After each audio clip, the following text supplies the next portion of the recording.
being able to kind of go on my own and be able to show like they are great players, but I can also do it by myself without them feels really fulfilling and really like I don't feel like a fraud.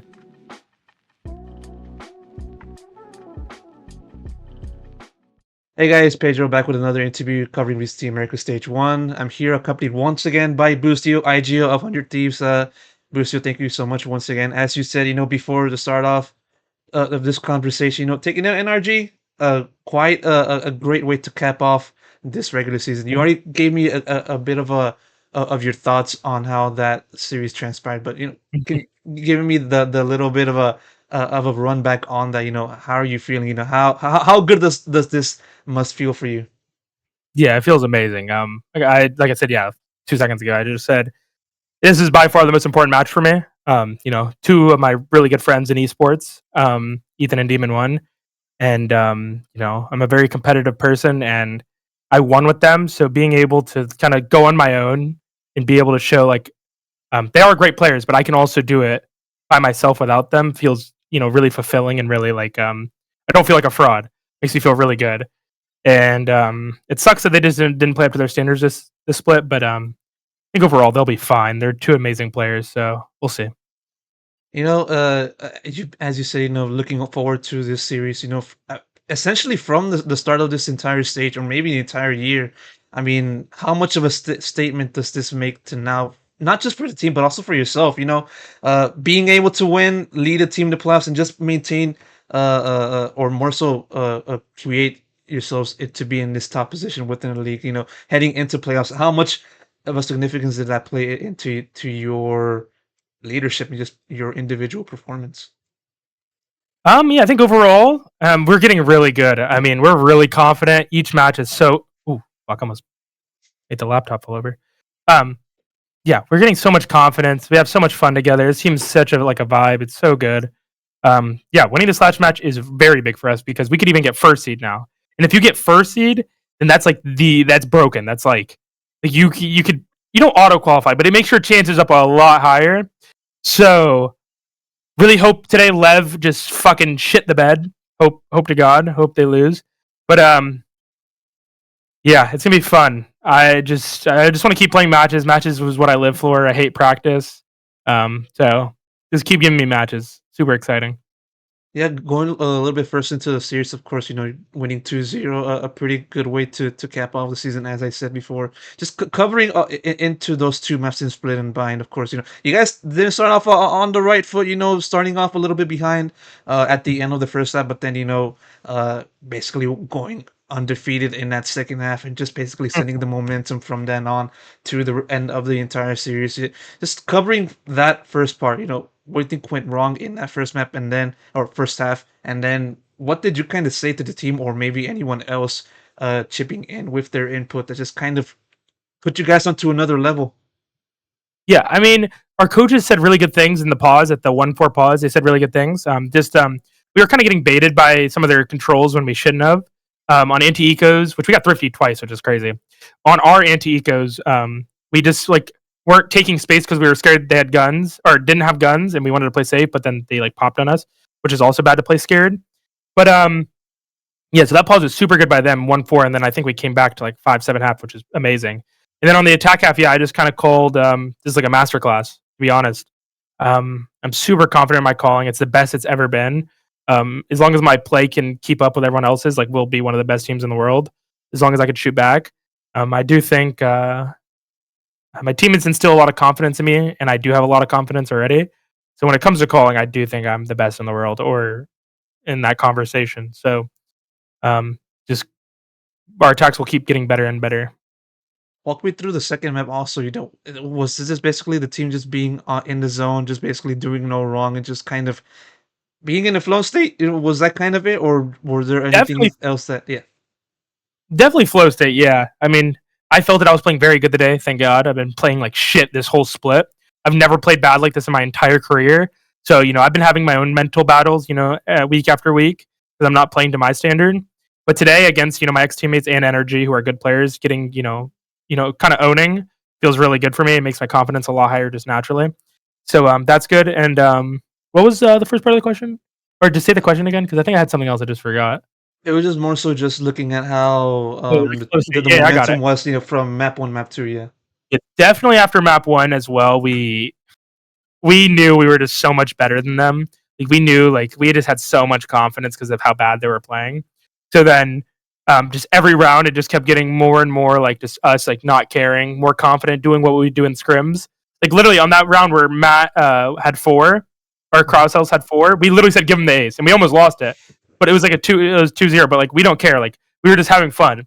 And I told him like some of the players, I'm not gonna say who, was like, yo, don't ever do that again. But it's like, dude, like EG last year, we would 100% do that on EG. Yeah. We don't give a fuck. Yeah, Yeah. it's you have fun. You want to empower your teammates.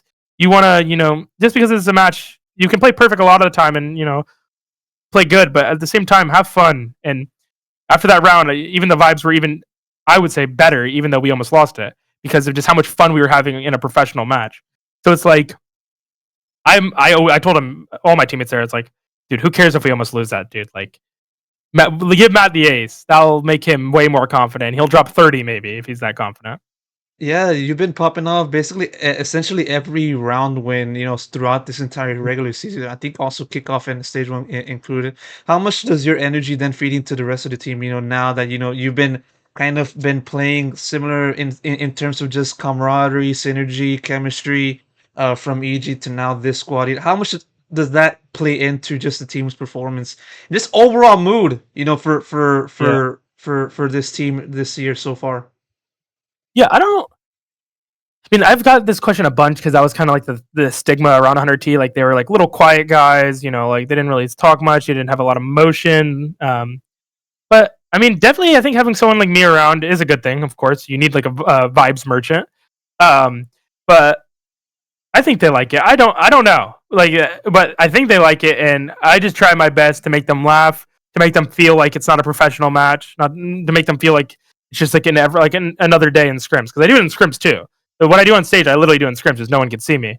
So yeah, I definitely try to do it just to keep the vibes up and to make everyone happy, laugh, forget about the crowd, forget about what we're playing for, and just playing for fun. Because at the end of the day, if you play for fun, like EG did, I've had the most success that way. So I've already said it before. I'm never serious. Like that's a big flaw of mine. That I'm a very like lucky go, whatever the saying is, doing whatever. Um, but I think it's good, so that's why I do it.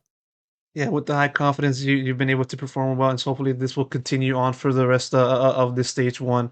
And yeah, now going over into just the review of the entire regular season, because I listened to you just saying this is the best that you've ever played, and it's kind of funny because looking back on it, when I first talked to you at the start of, I believe, kickoff for stage one, you said it was after playing your first match, it was of the stage. It was the worst that you've ever played. And I even put that on thumbnail. Apologies on that, but gotta do what I gotta do. But still, um, looking over just the entire regular season, what do you think was the biggest thing that you kind of had to adjust for the team as IGO to kind of enable you guys to now be in this current state where you're now on a hot momentum heading into playoffs and are in a good position to compete and qualify for one of the spots in Shanghai? Yeah, I think the big thing about it was I like I said, I'm very confident in my calling. So two things is that I just need to play like a normal person, like a normal pro player, which I didn't for a couple of the matches this season, which really harmed my team, which I feel bad for. But like I said, I need to get over that. And then two is that I think it was really my teammates that stepped it up in their own way. Like at the beginning of our team forming, our like I said, I'm very confident as an IGL. I think my calls are insane, but we just weren't playing properly. To be honest, at the first like 2 months of the team, like in our off-season tournaments and then like in that kickoff tournaments, our attacks just weren't good because I felt like I wasn't being listened to at times, or just we just weren't really just playing properly. But over these last 2 months, it has been incredible, their improvement.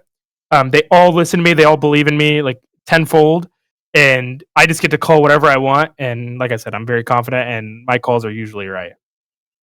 Yeah, and it's also interesting just remembering the first time we had that conversation in this season. How you mentioned how you saw this team having the potential to be one of the world's best teams. Of course, you said that early on in the year, but now we're Mhm. seeing this team now finally starting to show signs of just that performance, that desired level of performances. So, heading into playoffs, how do you look at the team's just potential and also chances of just qualifying for Masters? Appearing in an international event, from this region. I mean, like I said, my four teammates are the most mechanically gifted players in the world. They have been for many years. Some of them, maybe slumped or got a little unlucky. They weren't playing to their standards last year. Dan's new to tier one recently. He played tier one, his whole career coming up to franchising, but he didn't get into franchising. But all four of my teammates are the best mechanically like aimers in the game. So as long as they listen to my calls, just listen to me mid round, listen to me in general, and like I said, yeah, we could destroy anyone if we're having a good day. Like if we're on that day, there's no better five aimers on any other team. Fnatic could be the only one close, but they have. I mean, I love Boaster to death, but they have Boaster, and he's not mechanically gifted. And then yeah, so as a five core, we could if we play to our standard, we are nice. You got any teams that you want to just have a rematch against it in playoffs? Now that you are in this state, now that you have this greater confidence at this point in the year, do you, I mean, do you have anyone in do, mind that you want to take on? do people know the format for playoffs? Is that I believe not. I believe okay? not. I can't say Uh, anything. oh well, I could give you a quick a refresh. So basically, I know first the two format seeds for go. playoffs. First two. You already know about it. But is it like out in the public? Like the first, Yeah. First two yeah. seeds go into upper bracket semis, and then the other four teams will then play against each other in the first round of the playoffs. Winners of that faces off against the first seeds. Do they Losers know of who's that, huh? yeah? But do they know who is like playing each other? Not official. Not official. Not official. Okay, yeah. See, I don't think I can say anything, but I'll just say play Lev again. I think they're the hot commodity right now. They are getting hard carried by Aspas. I'm going to be honest, but if he plays like that, then that's their team. And if he goes plus 20 every series, then I don't like they're going to be good. So we'll see. Yeah, we'll see indeed. And yeah, that said, I'm gonna wrap it up right here. Boostio, pleasure to talk to you once again. Give me another chance to do another interview at the end of your regular season, but hopefully we'll see more of you guys compete in playoffs. So that said, I'm gonna wrap it up. Thank you so much, and best of luck in playoffs. Thank you.